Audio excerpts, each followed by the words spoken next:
नमस्कार, आप सभी का मेरे YouTube चैनल मार्गदर्शन अकादमी पर मैं बहुत स्वागत करता हूं। आप फॉर्म भरने में जहां मिस्टेक कर रहे हैं उस मिस्टेक को दूर करने के लिए हमने वीडियो बनाने का निर्णय लिया है, तो आप इसका सदुपयोग करें। निश्चित तौर पर इसको आत्मसात करेंगे तो आपके फॉर्म गलत नहीं होंगे। सबसे पहले मैं आपको बता देना चाहता हूँ पीजीटी के लिए जो विज्ञापन आया हुआ है, पूरा विवरण उसमें पूरा फॉर्म भरने में कतई बिल्कुल ना करेगा गलती। ठीक है, फॉर्म आप भरें तो फॉर्म भरने हेतु तो आवश्यक निर्देशों का पालन अवश्य करें। फॉर्म भरने के लिए आवश्यक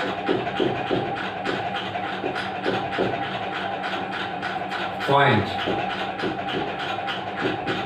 देखिए, जो फॉर्म भरने के लिए आवश्यक पॉइंट है उसे जरूर आप लोग देख लें, कोई समस्या आपको नहीं होनी चाहिए। सबसे पहले आपको भरना है अपना नाम। अपना नाम आपको भरना है। सबसे पहले अपना नाम, जो आपका नाम हो हाई स्कूल के अनुसार, हाई स्कूल के प्रमाण पत्र के अनुसार, हाई स्कूल के प्रमाण पत्र के अनुसार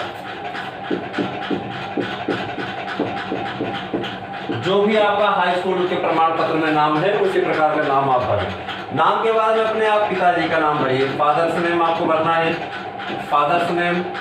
ठीक है, ये भी हाई स्कूल प्रमाण पत्र के अनुसार। और इसके बाद में आपको मदर्स नेम भरना है, माताजी का नाम, अपने मम्मी का नाम, माता का नाम आपको भरना है, वो भी हाई स्कूल प्रमाण पत्र के अनुसार ही आपको सबमिट करना है। तीसरा पॉइंट आपका है डेट ऑफ बर्थ। जन्म तिथि भी आपको हाई स्कूल के प्रमाण पत्र के अनुसार भरनी है। फिर आप मेल हैं या फीमेल हैं वो कॉलम आपको भरना है। इसके अतिरिक्त आपको पूछा जाएगा कि आप क्या उत्तर प्रदेश के निवासी हैं, अगर हैं तो यस, अगर नहीं हैं तो नो। ठीक है, और कॉन्टैक्ट नंबर और ईमेल आईडी आपको भरनी है। जैसे ही ईमेल आईडी वगैरह भर करके आप तुरंत क्लिक करेंगे तो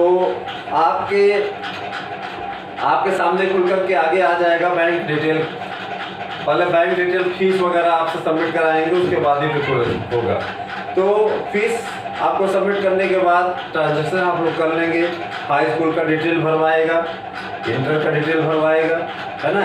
हाई स्कूल का आप भर दीजिए अपना पूरा, जिस भी बोर्ड से है ना, जितना आपका गुणांक है, जितना आपका पूर्णांक है और जितना प्राप्तांक है वो पूरा भरना है आपको। रोल नंबर भरना है और उसके बाद में कितने नंबर आपको मिला हुआ है वो भरना है, कितने में मिला है ये भरना है, इंटरमीडिएट का भरना है, इसी प्रकार से सन भरना है सबसे पहले। उसके बाद आपको रोल नंबर भरना है, फिर आपको टोटल नंबर भरने हैं, कितने पाए आप, कितने में से पाए। फिर आप देखिए इसेंशियल क्वालिफिकेशन डिटेल। इसमें सबसे पहले ये पूछ रहा है कि बीए आपका किस सब्जेक्ट से है, मतलब इसके साथ में कोई जैसे अनिवार्य सब्जेक्ट है, जैसे मान लीजिए संस्कृत आपने संस्कृत के लिए भरा है तो संस्कृत पूछ रहा है कि बीए इन जो अभ्यर्थी का है, मैं संस्कृत का ही बता रहा हूँ, उसी आधार पे आप बाकी अपने विषयों का परीक्षण कर लीजिएगा कि आप उसके योग्य हैं कि नहीं है। तो बीए इंक्लूडिंग संस्कृत, है ना, फ्रॉम ए रिकॉग्नाइज्ड यूनिवर्सिटी, क्या आप मान्यता प्राप्त यूनिवर्सिटी से संस्कृत विषय से हैं। और उसके बाद फिर आपको ये विवरण देना है, अगर हैं तो यस कीजिए और डिटेल आप भरिए। उसके बाद में है state name, board, university name, ये भरना है आपको, माने जिस भी यूनिवर्सिटी से हैं। उसके बाद ईयर आपको भरना है। उसके बाद अपना रोल नंबर, है ना, रोल नंबर आपको भरना है। इसमें आपको सर्टिफिकेट नंबर वगैरह नहीं भरने हैं। ठीक है, ये सारे डिटेल भरने के बाद आपको कितना नंबर मिला वो भरना है और कितने परसेंटेज हुए वो तो स्वयं गणना कर लेगा। ठीक है, कंप्यूटर ही कर लेगा। इसके बाद बीएड आपने किया हुआ है तो बीएड के लिए आपको पूरी डिटेल भरनी है। बीएड के लिए तो उसके लिए आप एकदम तैयार हैं। बीएड के लिए बीएड आप हैं तो यस कर दीजिए। बहुत लोग नो कर दे रहे हैं, बहुत बड़ी गलती कर रहे हैं। फिर आपको उसकी पूरी डिटेल भरनी, किस यूनिवर्सिटी से हैं, है ना, इसके अतिरिक्त किस सन में आपने किया है और क्या आपका सर्टिफिकेट नंबर है, रोल नंबर माने, हाँ रोल नंबर है, वो सब भरना है। आपका जो डेट है, जिस डेट पे इशू हुआ है वो डेट भरनी है।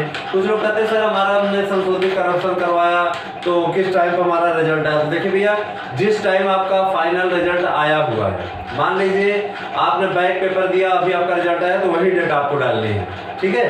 और मान लीजिए पहले में आया हुआ है, आपने कोई संशोधित रिजल्ट किया हुआ है, तो रिजल्ट की डेट फिर भी उस पर वही तारीख पड़ी रहेगी, रिजल्ट आपका तो एक संशोधित आपने मार्कशीट बदल गई, उसी को आपको करना है, ठीक है।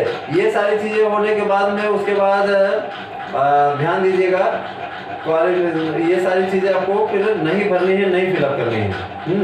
अगर हम भाई 4 साल का या 5 साल का है, जो 4 साल का बीएड होता है वो सब किया हो तो इसमें यस कीजिएगा, नहीं तो फिर नहीं कीजिएगा, ठीक है। फिर आ जाइए, आगे है आप लोगों का, अगर आपने भारत में विधि द्वारा स्थापित किसी मान्यता प्राप्त विश्वविद्यालय से बीएड की उपाधि अथवा एलटी की उपाधि हासिल की है, ठीक है, तो आप उसका डिटेल भरिएगा, है ना। विधि द्वारा स्थापित मान्यता प्राप्त विश्वविद्यालय से बीएड उपाधि अथवा एलटी उपाधि, भारत में विधि द्वारा किसी मान्यता प्राप्त विश्वविद्यालय से एमएड उपाधि अगर है तो, ठीक है। भारत में विधि द्वारा स्थापित किसी मान्यता प्राप्त विश्वविद्यालय से डीफिल उपाधि या पीएचडी अर्हता, ठीक है। ये सारी चीज़ें आपकी हो जाएगी, ठीक है। इसके बाद में आपको फिर अपना पूरा डिटेल दे देना है, एड्रेस वगैरह सारी चीज़ें आपको दे देनी है, ठीक। और उसके बाद में हम देख लेते हैं, एड्रेस वगैरह आप जब दे देंगे तो किसी वर्ग इत्यादि से अगर आप रिलेटेड हैं वो सारी डिटेल आपको फिलअप करनी है। जैसे मान लीजिए आप ओबीसी हैं या एससी हैं, उन सब का वर्णन आपको करना है। उसके बाद सफल प्रिंट आउट ले लीजिए, आपका फॉर्म कंप्लीट हो जाएगा। फोटो का बैकग्राउंड आप सफ़ेद या ग्रे रखिएगा। इसके अतिरिक्त बाकी सारी डिटेल आपको बताई ही जा चुकी है। EWS सर्टिफिकेट के लिए भी बता दिया गया है, सारी चीज़ें आपको दे दी गई है ना। तो उसको लेकर के कतई परेशान ना हो, बिल्कुल भी परेशान ना हो। तो ये हमने आपको जानकारी दी, आपको जानकारी अच्छी लगी होगी, पूरा विश्वास है। तो वीडियो को कैसा लगे ज़रूर बता दीजिएगा। वीडियो देखने के लिए बहुत बहुत धन्यवाद। आपसे वीडियो शुरू, थैंक यू।